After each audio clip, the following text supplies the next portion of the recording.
with that, President Barack Obama wraps up the final major speech of the 8 years of his presidency. 54 minutes just about it went. He said an awful lot. We're here now with Fox Chief Political Anchor Bret Baier. Bret, is that what you're expecting? For the most part. I mean, President Obama can deliver a speech. There's no doubt about it, Tucker. And no matter what your ideology is, you have to, at this moment, respect the service and sacrifice that a family goes through, not only running for president, but being in that office for 8 years. It comes with a lot of perks, but it comes with a lot of sacrifice as well. And I think you saw the president getting emotional there at the end, talking about his wife and kids over the past 8 years. You know, he did, on policy, take some swipes, veiled swipes, if you will, at the president-elect and some of the policies.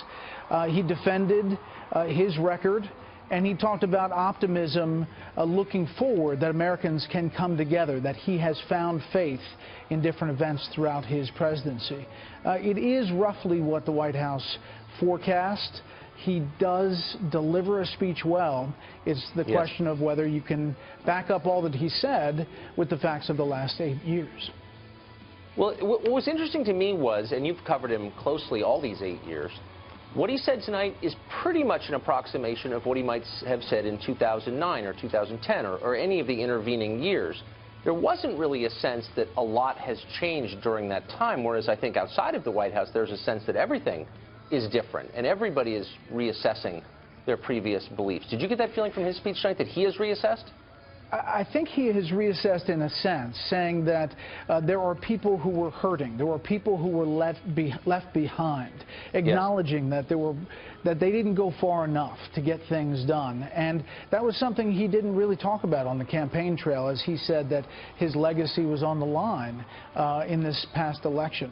He now looks forward and says he wants to rebuild not only his party, but help rebuild the country to come together going forward. I think there were some amazing lines in the speech.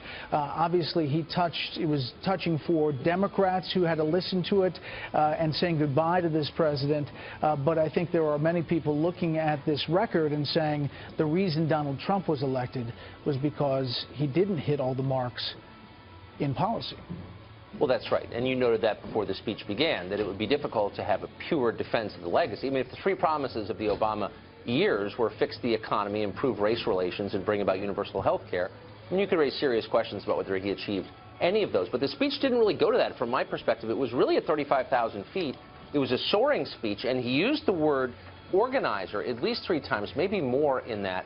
To me, that sounded like really a harbinger of what's coming, that he is trying to inspire people who share his worldview. I mean, he is setting the stage for what he's going to do next, which is something very public, isn't it? Yeah, he's saying lace up your shoes, get the clipboard, make it happen. If you're tired of talking to people anonymously on internet, talk to somebody in person. He's trying to fire up his party, and as we talked about going in, Tucker, it is a party in the wilderness when it comes to the politics of where it goes.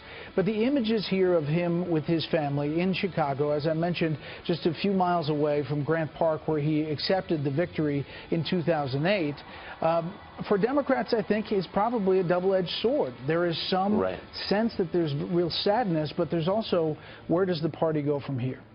Right. Well, it's nothing grows in the shade, and whenever you have, a figure as large within a party as he was in his, it's pretty hard to raise up the next generation of leaders because they, of course, remain in his shadow. Is that going to be a problem for Democrats going forward? If he doesn't retreat into the solitude and silence and the speaking tour that is the conventional post-presidency and remains a public face of the Democratic Party, I mean, that has massive implications for where the Democrats go next, doesn't it? It does, and he will have a big role no matter what happens in the future of the Democratic Party, whether it's an endorsement, whether it is guidance. This speech was a blueprint forward, but it also was a call to unity, a call to come together. And while he did take some veiled swipes at President-elect Trump and policies that he embraced, he also said this is a smooth transition that will happen. He pledged to do it just like George W. Bush did for him. I think that was the part where the audience booed pretty loudly. It was. In that hall, they definitely did. But I think throughout America and maybe some of those states that didn't vote for Hillary Clinton, they were happy to hear him at least say that. But stylistically, and really also in content, but could you find an order more different from Donald Trump than Barack Obama and vice versa? No, Barack Obama is soaring rhetoric. Barack Obama is this, sometimes flowery language. Donald Trump is more practical in not only his delivery, but what he's trying to say. And I think that the pendulum has swung, and yes. We'll see how the baton hands over in just a few days. Since you cover the White House and you're around these guys all the time and you talk to them both on and off the record, is there a recognition that, as popular as the polls suggest he and his family are personally, Barack Obama, that this last election really was a personal rejection of his legacy? Do you get the sense they feel that way? They don't.